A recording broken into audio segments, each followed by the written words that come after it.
وَوَصَّيْنَا الْإِنسَانَ بِوَالِدَيْهِ إِحْسَانًا. And we have enjoined upon man to his parents good treatment. That he must be good towards the parents, both mother and father. But especially the mother, why? Because his mother carried him with hardship and gave birth to him with hardship. And his gestation and weaning period is 30 months, meaning this whole time. Pregnancy and then birth and then nursing the baby, and all of this takes 30 months of her life. He grows until when he reaches maturity and reaches the age of 40 years, he says, "My Lord, enable me to be grateful for your favor which you have bestowed upon me and upon my parents, and to work righteousness of which you will approve, and make righteous for me my offspring. Indeed, I have repented to you, and indeed I am of the Muslims." Those are the ones from whom we will accept the best of what they did and overlook their misdeeds, their being among the companions of paradise. That is the promise of truth which they had been promised. Here again, we are reminded, we are taught about the rights of our parents. Be good to the parents. Why? What's the reason? Because of their many, many sacrifices for you. Especially the mother. You see, a mother goes through such a big risk to bear children. Giving birth is like signing up for death. Right? Almost. For many women. It's literally like signing up for death because her life is in danger. She's closer to death than she is to life when she's giving birth. Think about it. Who is it that has done so much for us? Who is it that has literally risked their life for us? Has lost so much blood for us? Who? Your best friend? Mm-mm. Who has? Your cousin? No. Who has? Only the mother. And this is why the mother's haqq, it can never ever be ignored. The right of the mother is the most. Look at how Allah mentions it here. First, the difficulties of pregnancy. حَمَلَتْهُ أُمُّهُ كُرْهًا. She carries the baby in her womb with kurh, with difficulty. It's not easy. With every day, every passing day, the difficulty increases. Back pain, right? And then some weird pains, they start in the body. Right? Problems that never existed before, they start. Eczema and, you name it, people get it. In pregnancy, حَمَلَتْهُ أُمُّهُ كُرْهًا. And it doesn't end there. The pain of childbirth. وَضَعَتْهُ كُرْهًا. She gives birth with pain, with difficulty. And this is not about a day or two. Rather, it goes on for several months with so much fatigue and exhaustion. Mentally she's exhausted. Emotionally she's exhausted. Physically she's drained. Even financially. Right? Because her clothes don't fit her anymore, so she needs an entire new wardrobe now. Even her shoes don't fit her. Right? So, these are all legitimate things. Allah is mentioning it. And then after birth, one difficulty is over, but another one begins. وَفِصَالُهُ. Fisal begins. Nursing and diaper changing and sleepless nights and endless things to do for the child, because of which a mother doesn't have her own life anymore. She doesn't have her own free time. Like for her choices, her will, her desire, gone. She can't sleep when she wants to. She cannot eat when she wants to. Right? She cannot eat what she wants. She cannot. She cannot go where she wants. Her life changes completely. Because once children come in, then everything has to be around them. And there's no escape. You can't turn off children, can you? You can't say return to sender, can you? You can't. Now they're in your life. They're part of your life. Now your life is completely changed. It's revolutionized. Right? This is why the haqq of the mother is elaborated over here. And it cannot be emphasized enough. Once a man came to the Prophet ﷺ and he said, "Who is more entitled to be treated with the best companionship by me?" He said, "Your mother." "Then who?" "Your mother." "Then who?" "Your mother." "Then your father." Fourth time the Prophet ﷺ said, "Your father." Meaning from both the parents, the haqq of the mother is certainly greater. And the reality is that we can never ever repay our parents. Even if we obey them, even if we financially assist them, even if we do big things in life so that they're proud of us, still we can never ever repay them. The Prophet ﷺ said, a son does not repay what he owes to his father unless he buys him and sets him free if he finds him in slavery. Meaning this is the only way. That if a child finds his parent enslaved, And then what does He do? He pays for their freedom, and then He sets them free. So okay, He has come somewhat close to giving them their haqq. But even then, it's not 100%.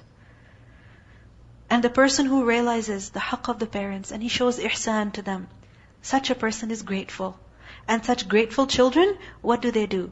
As described in this ayah, that when he reaches 40, then what does he do? He prays for his parents, he prays for himself, he prays for his own children, because now he's matured in his thought.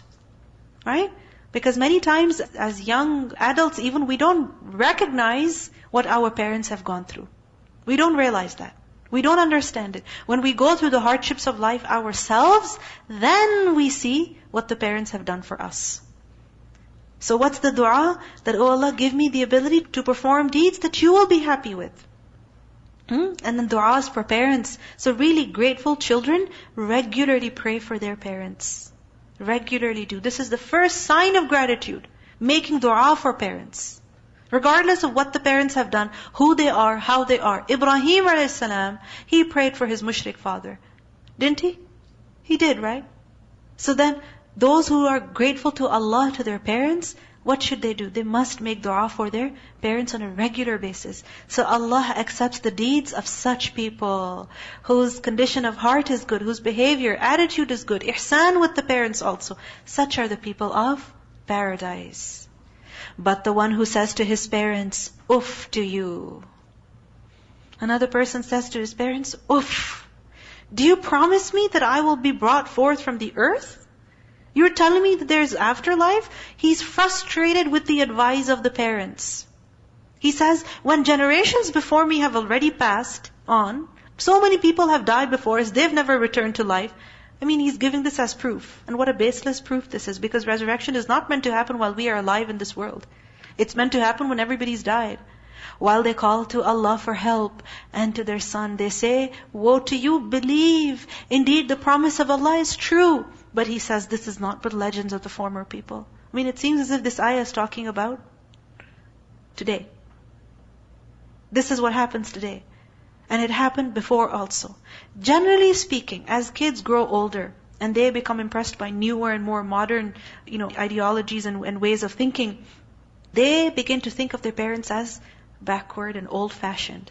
Right? That you don't say anything to us. You've told us once, that's it. Don't repeat yourself. I don't need to hear you again and again. And this Qur'an that you keep reading, 1400 years old. It's not applicable today. And this is rudeness to the parents. And the Prophet ﷺ said that Allah has made it prohibited for you to be disrespectful to your parents, to be disobedient to your parents, because this hurts the parents more than anything. It's very hurtful. And for the parents who believe, for them to see their children rejecting Islam, this is extremely painful. أولئك الذين حق عليهم القول في قد خلت من قبلهم من الجن والإنس إنهم كانوا خاسرين. Those are the ones upon whom the word has come into effect, who will be among nations which had passed on before them of jinn and men. Indeed, they all were losers. They were all arrogant. You see, arrogance before Allah, not acceptable. And arrogance towards people who have shown ihsan to us, that is also not acceptable. And especially to parents, not acceptable. We learned that Abu Hurairah radhiallahu anhu, he once saw two men. Alright? He asked them that, how are you related? So one of them, he said, he's my father. So Abu Hurairah radhiallahu anhu advised the son. He said, don't address your father by his name. Do not walk in front of him, and do not even sit before him. Don't sit before him. Meaning, let him sit first, then you sit. This is the adab. This is the respect that we have to show to our parents. وَلِكُلٍّ دَرَجَاتٌ مِّمَّا عَمِلُوا. And for all, there are degrees of reward and punishment for what they have done. Meaning, our rank in the hereafter will be determined by what? Our actions today. It is so that He may fully compensate them for their deeds, and they will not be wronged. وَيَوْمَ يُعْرَضُ الَّذِينَ كَفَرُوا عَلَى النَّارِ. And the day those who disbelieved are exposed to the fire, it will be said, أَذْهَبْتُمْ طَيِّبَاتِكُمْ فِي حَيَاتِكُمُ الدُّنْيَا وَاسْتَمْتَعْتُمْ بِهَا فَالْيَوْمَ تُجْزَوْنَ عَذَابَ الْهُونِ بِمَا كُنْتُمْ تَسْتَكْبِرُونَ فِي الْأَرْضِ بِغَيْرِ الْحَقِّ وَبِمَا كُنْتُمْ تَفْسُقُونَ. It will be said, you exhausted your pleasures, your good things during your worldly life, and you enjoyed them. So this day, you will be awarded the punishment of extreme humiliation because you were arrogant upon the earth without right, and because you were defiantly disobedient. You thought very highly of yourself in the world. You were arrogant, because of which now you shall be humiliated. You see, a person must always be grateful for what he's enjoying, for what he has.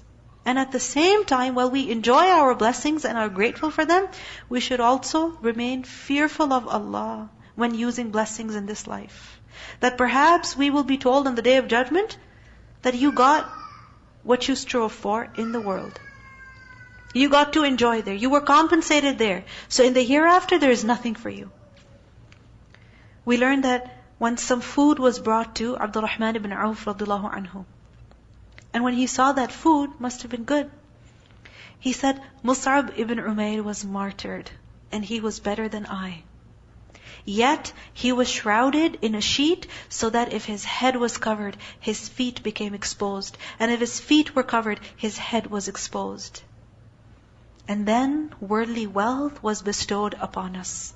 We are afraid that the reward of our deeds have been given to us in this life. That perhaps all of these good things we enjoy is the result of our good deeds. And then tomorrow, we will be given nothing. And Abdurrahman ibn Auf, he wept so much that he couldn't eat. He didn't eat that food. He couldn't eat it. It was good. And he remembered that Mus'ab ibn Umayr was better than I. He never got to enjoy this kind of food. And if I'm getting to enjoy all of this here, then maybe that means tomorrow I'll get nothing. So this means no matter what we have in our lives, let's never ever take them for granted. Let's be grateful.